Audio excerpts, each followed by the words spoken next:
Generative AI is an extraction engine. It is a vampire. It is built on extraction at every single step of the way. We train them to train us, to train them, to train us, to train them, to impress us. When invention meets the reality, the messy reality of human implementation, there is delay, which means that we have time.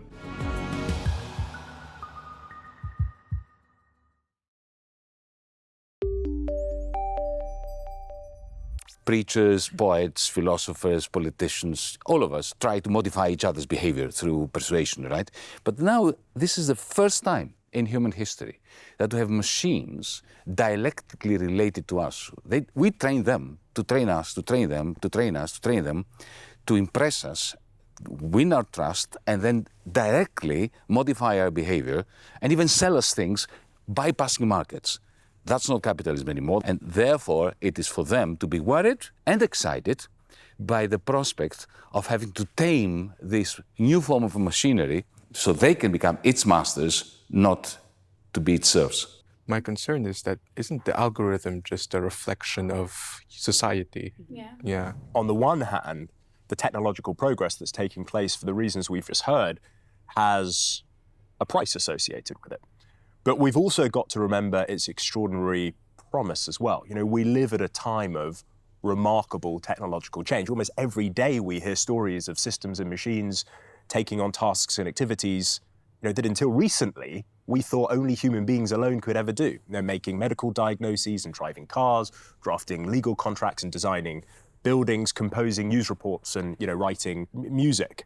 What's more, we live at a time when the leaders of these large technology companies that we're talking about, within 10 years, we're going to build a system that can outperform human beings at every cognitive task that they do. Now, we have never invested so much financial capital, so much human talent in the pursuit of one technical problem like artificial intelligence.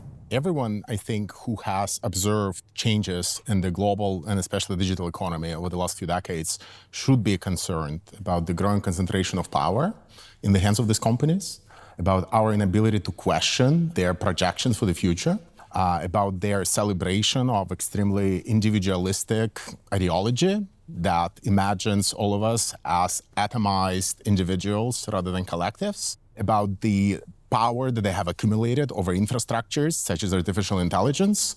All of that, I think, merits quite serious concern because we do know from history that corporations, in many cases backed by powerful nation states who enjoy so much power, do tend to abuse it. You spoke about content moderators earlier. You will speak of generative AI as this, thing. November 2022, it launched and the world was changed. But was at the cost of Kenyan workers and young Africans who were shipped in from various parts of the continent, including through what they claim to be duplicitous job advertisements, to scour through the scum of the internet to make it possible for that to happen. And when they unionize today and request the Kenyan government or any African government to step up and hold these companies to account, there's nothing there for them. Where we start to analyze any of these technological progresses or when they enter new markets, in Africa, when they speak about it, it's going to revolutionize. And you're like, what is this revolution exactly about? We miss out. So narratives do really matter. I think AI is a special kind of technology that has its biases, that is not always accurate. And on the example, on the study that you shared, love is an instrument for socializing. It's one of our most fundamental ways to socialize, and that's how we form a family. It's the most sort of like the fundamental core unit. If we delegate that, if we delegate divine love to a chatbot. I'm sorry, what? And there's examples of that. Now they're given advices, religious advices. I don't know what you think about that. If we delegate parental love, if we delegate friendship, romantic love, what we're actually giving out is that opportunity to have that hug. Yes. To have that human-to-human connection. If it's artificial, it's not real. It's imaginary. So if you are having a relationship, quote unquote, with a machine, then you are only imagining, it's reproducing in your mind, the impression of having a relationship, but it's not a real relationship. I think with the concept of algorithms and AI, it was interesting to be brought into love. Never heard or talked about it in class before. And like I just said, it's not mutual. And I think it's so instinctive to all of us that to be in a relationship, I mean, the word relationship means, like relation, we do this, like it's a relationship between two sides. And a machine that's only kind of stimulating things in your brain is not really apt to be in a mutual relationship. It can't be in a relationship. Well, I think one of the issues we have and why I think some people fall for AI relationships is actually the concept of a parasocial relationship. And a parasocial relationship or a parasocial love is in fact one-sided. So parasocial relationships occur when you develop a attachment to or a love for like a character in a book or a film star or a celebrity or a pop singer, and generally you get nothing back. It is not a reciprocal relationship. You talked about touch. Touch is the basis of all human love. But we are able to have these relationships, and in one sense that's amazing, but in the other sense there is a downside, because it means that we can believe we are in a relationship with the AI robot because it's a parasocial relationship. So that's where the danger lies, I think, is as humans, we are sucked into these relationships. But why is it dangerous? Because you get none of the benefits of love. I think love is everything. It's your humanity. It sits at the core of everything. So if we look at someone's brain when they are interacting with an AI robot, not only do you get no activity, but you get none of the positive neurochemistry, which, for example, underpins your immune system. You get nothing. And that is why it's dangerous, because ultimately, initially you might think, this is great, I feel happy, I've got someone to talk to, it's combating my loneliness. Over time, that will decay. I think, like with any product or service, it is up to the manufacturers to prove to us that their product is safe. It is not my job to show that it is unsafe or it's going to kill anyone. You have to show us that your product is safe. What do they do instead? Every new model comes out with a report. The report says the following: the model is cheating, lying, trying to escape, try to blackmail developers. Everything we predicted those models will do once they're smart enough, we now have experimental evidence for. So are we already not human-orientated? Nabiha, I want to give you a chance to respond to Roman. Yeah, I mean, the first thought I have is that there is a difference at the speed of invention and innovation and actually adoption in society. And we've seen this in technology for quite some time. I remember sitting in a driverless car 11 years ago and saying, okay, great, this is happening. And of course, there was quite a lot of, this is coming, this is coming, this is coming. And when invention meets the reality, the messy reality of human implementation, there is delay, which means that we have time. We don't have endless time, but we do have time to demand better from our institutions. And in that way, we do agree. What I will say is that the history of regulation of technology has involved iterative adaptation. We didn't have seatbelts in cars at day one, right? We didn't have, forget like legal regulation, we didn't have an electricity grid at day one. The systems that contain something do take active experimentation. They take proactive moves. And it requires that. So waiting for a day of perfect safety feels unlikely. I think the question is, what are the ways that you can contain the experimentation, both of the invention and also the ways of containing it, right? And that requires, what's the transparency? Who are you training to be evaluating it? What are the benchmarks we're looking at? There's an entire landscape of interventions that keep it from running away, but don't just take the position of like, let's wait for perfection, because I don't know what example in technology really gives us that opportunity. You can't prove safety. That's the other point I want to make. You cannot, as the same point you made, if you said beforehand, well, there's this new thing, fire, and it's pretty cold, it'd be nice to have fire. Oh, but you can't have that because you've got to prove that nobody's ever going to be burnt, nobody's going to be in a fire. We can't do that. So I think any technology of any power, it's kind of a fallacy to think you have to prove safety beforehand, because you can't. It's impossible. Yeah, because the inverse is true also. You can't prove that's going to be apocalyptic. No, you can't. I mean, of course, nuclear weapons could be apocalyptic. Yeah. Viruses can be. There's everything. There are many things. And if we don't develop these super intelligent systems also, there are other things that can kill us, whether it's asteroids, whether it's people using viruses, old age, as I talked about. There are other existential risks too that actually could help to reduce those risks. Mm-hmm.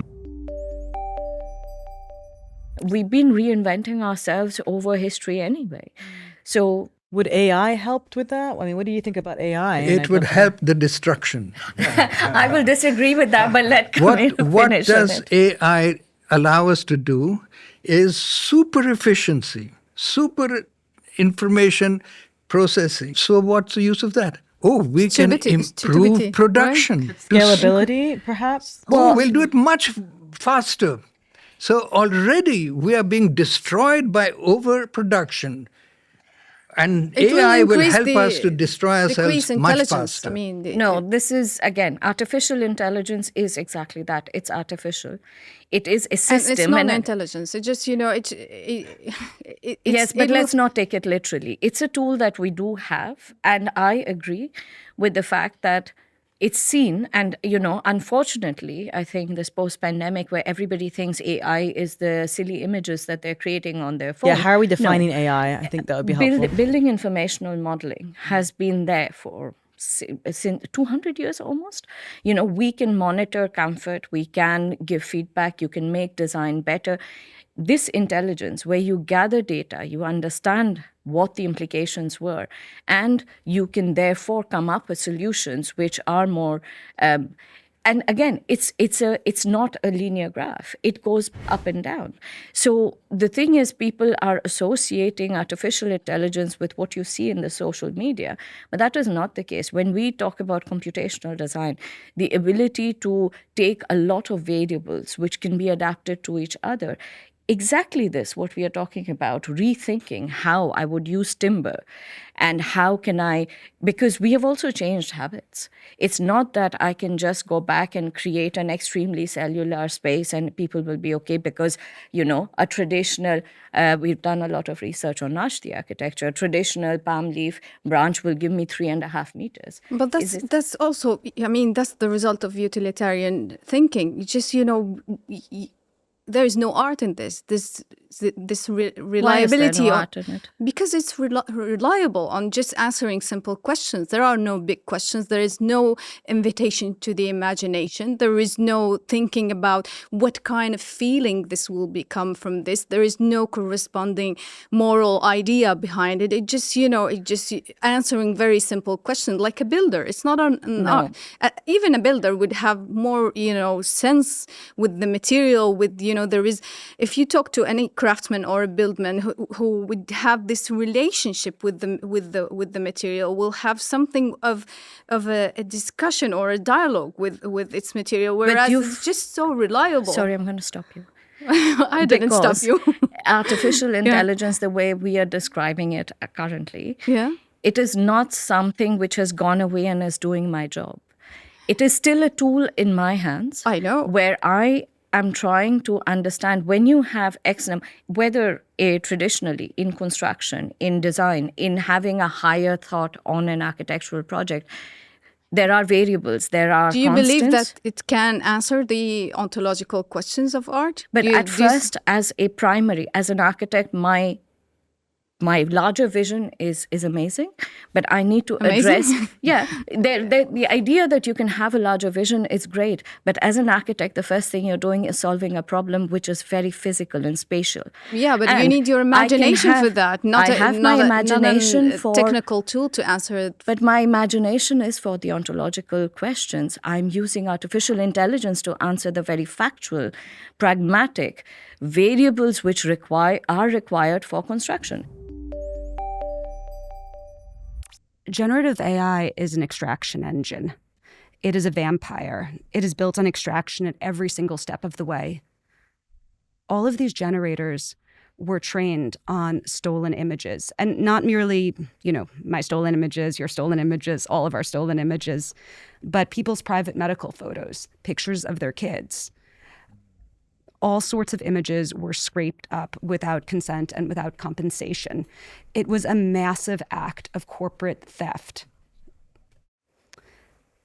And then what do we get once we take this vampiric consumption of water, power, earth, culture, people's psychological health? What do we get from it? We get slop. We get brain rot. We get the destruction of our ability to think, to research, to draw pictures, to work with our own damn hands, the destruction of students' ability to learn. And for what? Just to enrich massively, massively wealthy American corporations that are deeply tied with the defense industry. Summer, what do you have to say about that? There's so much there, but broadly, it's more about the ethics of using AI. How do we... Yeah, and I think Molly's points. Some of them are extremely valid, but she's talking about AI in general, who has been around for 20 years, and everybody's waking up right now. AI. I was saying generative AI. Generative AI doesn't share the same exact data that you mentioned, but I'm going to speak about it. But I'm going to speak specifically about generative art and how human and their neural brain create art, and how the idea of extraction, appropriation, stealing. Let's talk about stealing, and let's talk about how these machines work. Like, do you even know the background in terms of how the machine produces an image and how it's how it is stealing? I'm just curious. Do you think you'll tell it, give me a Picasso, and it generates like a copy of a Picasso, for example? I'm just curious, because that's not how the system works. But let's break it down, because I think some of the point I completely agree with and are completely valid. But just an example, also, if we want to be completely about sustainability, a year of what Midjourney, for instance, uses as far as generates as far as carbon footprint is equal to 1 week at the Venice Biennale and all the footprint that it generated. Well, they're both moving terrible. Sculpture. Yeah, but they're both terrible. But we're critiquing what I'm all about, sort of looking broadly, but I'm also thinking about in a very non-binary way about who is evil and who's not evil. There are systems that are inherently problematic. The AI has been inherently problematic in the terms of surveillance, weaponization, sort of colonization. But I think the biggest issue is our binary thinking and our domestication. We have been so domesticated in a way that we inherently kind of become and act like machines versus the danger is less of the machine taking our job, is us becoming machine, because we look at art as a commodity and we sort of act vis-a-vis the art as a commodity. Like, who are you to say that this is art and what is not art? And who are you to even say that an artifact that's physical or digital is art or is not art? Who defines that? Fundamentally, what is in play in artificial intelligence is whether we want to be who we are, and AI will help us find that, or we want the ability to choose different kinds of futures for ourselves, ones that are unknown to who we are now. And the question there is, can AI help us find that? I think that's a greater challenge because of the way AI produces knowledge. As we said, it produces knowledge by looking at our past and then puts it in front of us as our future again. So can we escape that with artificial intelligence? Potentially. But that would be a long discussion if I went on from there. Elina, what do you think? So that's a really interesting tension that you brought up. And I think there's an overlap as well between authenticity and freedom, because in finding authenticity, you need that freedom as well. Whether AI can help us find who we really are, I think is a more questionable proposition, simply because a lot of the systems are built in global north countries and that are sold to us in the global majority. And a lot of that data as well has a bias towards English language, data training sets, as well as the ideologies that go with that.